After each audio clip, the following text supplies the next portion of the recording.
Stupidity drives unpredictability, Detective Daniels said, as he surveyed the crime scene. His drawl twanged more sudden than a banjo, his eyes more keen than a bloodhound's snout. And unpredictability is no more than justice's demise. The officer standing nearby shifted uncomfortably, not just from the detective's vague ramblings, but from the nauseating stench of rotten flesh that emanated from the scene.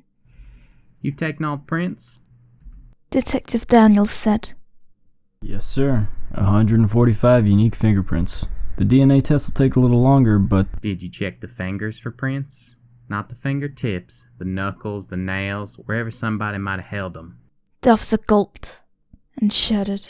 He'd have to sort through them all again, dust them down, see if any fingerprints existed on the fingers themselves. No, sir. Did not think of that. Detective Daniels shook his head. What saves a criminal's stupidity is the level of incompetence of this department, officer. I hope you're pleased to be part of the problem. In fact, I dare say you may encompass the entire problem. Evidently, evidence collection ain't a task you're fit to handle. Get out and get checking, understood? Them fingers didn't get here just by themselves. Ain't no finger rain causing sprinkles of limbs down upon this house. Yes, sir. The officer said. Detective Daniels turned back towards the scene. Blood splattered the walls like a Pollock painting the detective had never cared to see. The lock on the back door was broken. The windows were forced. The front door had been kicked in so that when the officers arrived, they just strolled right on into the grisly scene. Do you really need to berate my officers that way? Chief Arnold asked. We've never seen a case like this before. I ain't seen a scene quite like this scene neither, but I know not to go effing up the evidence for the sake of getting home to an unhappy wife and a bowl of leftovers.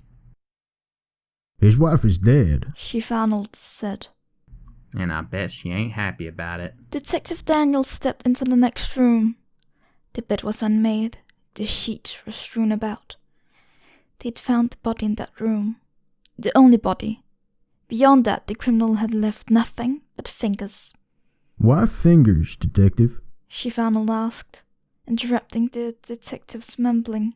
Because stupidity, Arnold. We got so much DNA and fingerprints, he thinks we won't know left from right by the time we get through 'em. We'll forget about him. We won't.